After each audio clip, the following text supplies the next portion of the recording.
بسم اللہ الرحمن الرحیم۔ اور میں اس نبی کا غلام ہوں، اس تاجدار کائنات کا، کہ جو رسول گزرتے تھے گلی سے تو ایک بوڑھیا، کافر بوڑھیا میرے آقا پہ کوڑا کرکٹ پھینکتی تھی۔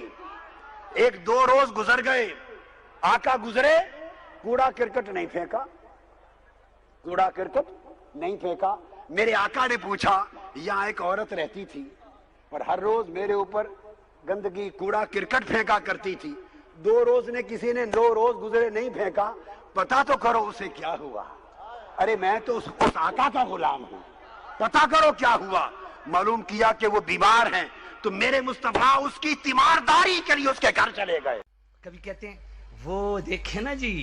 آقا کریم تو سبحان اللہ، وہ مائی کوڑا پھینکتی تھی تو حضور بیمار ہو گئے، وہ مائی بیمار ہو گئی تو حضور کی اس بیماری پرسی کی۔ میں کہ میں تہاڈی مائی ڈھونڈدا پھردا، میرے تے چڑھدی نہیں پئی، جدی تساں بد نسل اولاد ہو، وہ اج تک مائی میرے ہتھے نہیں لگی۔ میں نے کہا مجھے ایک بات بتاؤ،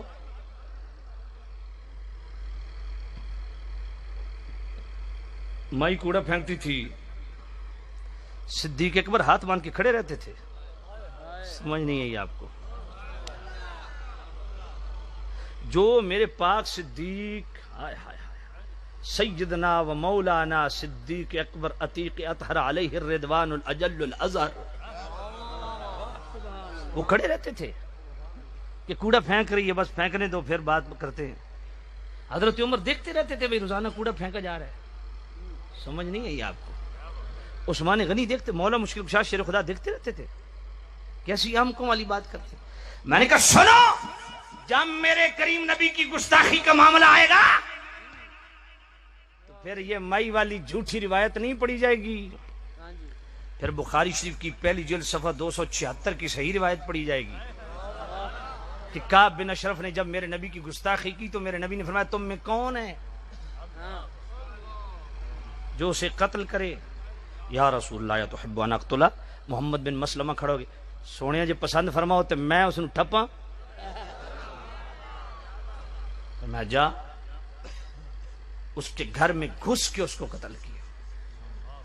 ہے روایت کہ بڑھیا نے کچرا پھینکتی تھی نبی کریم پر، ایک دن نہیں پھینکا، سرکار نے پوچھا کیوں نہیں پھینکا، پتہ چلا بیمار ہے، عیادت کے لیے چلے گئے، وہ مسلمان ہو گئی۔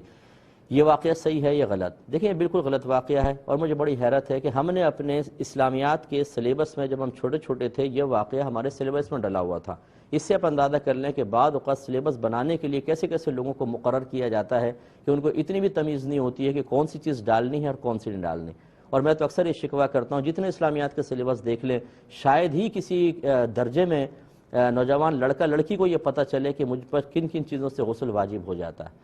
غسل کے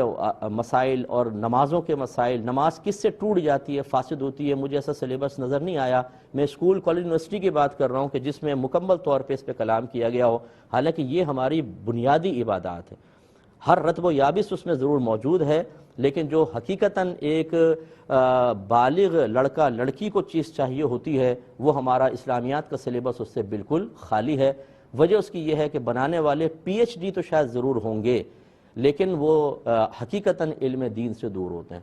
اور یہ کوئی ناراض نہ ہو، پی ایچ ڈی کی ڈگری حاصل کرنے کے بعد ایسے عہدوں پر بیٹھ جانا، جبکہ پی ایچ ڈی شخصیت پر کی ہو۔ بڑی حیرت انگیز بات ہے کہ آپ نے علامہ اقبال پر، قائد اعظم پر پی ایچ ڈی کی، آپ کو ڈاکٹریٹ کی ڈگری ملی، آپ کسی منصب پر بیٹھ گئے اور اسلامیات پہ کام شروع کر دیا۔ باقی جو اس کے شعبے ہیں ان کو تو آپ جانتے بھی نہیں ہیں، کیسے بیٹھ کر آپ ایک سلیبس اچھا بنا سکتے ہیں؟ تو میں یہ نہیں کہ کوئی ہر سلیبس بنانے والے پہ تنقید کر رہا ہوں، اچھے لوگ بھی ہوتے ہیں، ان لوگوں کے اوپر تنقید ضرور یہ بالکل میری بجا اور جائز ہوگی کہ جو اس منصب کے اہل نہیں ہیں لیکن ڈگریوں کی بیس پر بیٹھ کر اور بچوں کو وہ چیز دے رہے ہیں کہ جو بچوں کی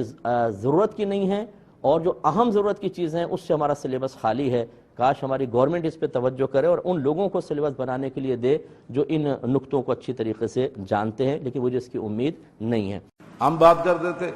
موضوع روایت ہے، گھڑی ہوئی روایت جو کتابوں میں پڑھاتے ہیں جی، ایک عورت حضور پر کوڑا کرکٹ پھینکتی تھی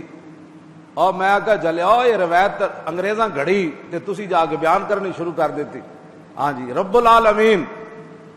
تے قرآن وچ اپنے نبی دے آداب دسے تے صحابہ پھر انہاں آداب تے عمل کر کے دسیا کائنات وچ کہ ہاں جی جڑا قرآن رب نے نازل کیتا اس محبوب دے اے آداب ہیں جڑے اسی کر رہے ہیں.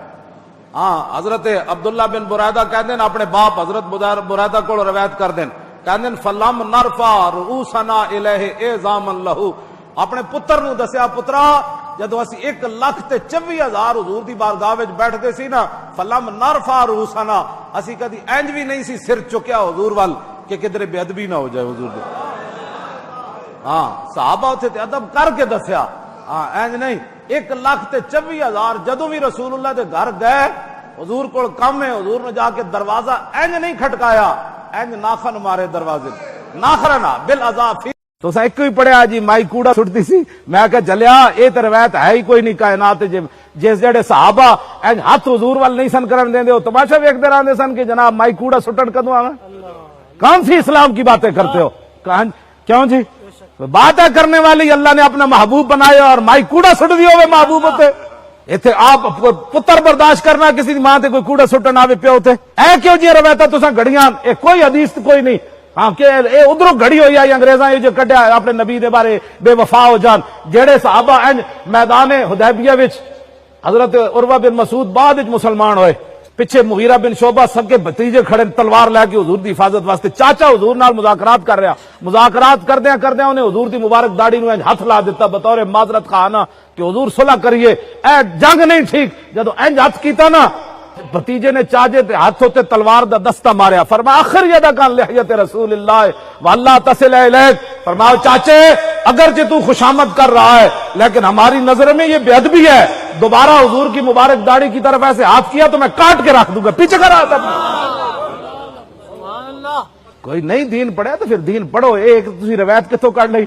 جڑے اج ہاتھ نہیں سن کرن دے تے او عورت دا انتظار کردے سن بھئی کدوں کوڑا حضور تے سٹنا جنہاں دے جسم مبارک تے مکھی نہیں سی بیٹھتی او مائی کوڑا آ کے انہاں جسم مبارک تے سٹنا سی. خدا دا خوف کرو کیوں جی روایت تسی جڑا بیان کر دے اور کس طرح جناب وہ فلاں ہے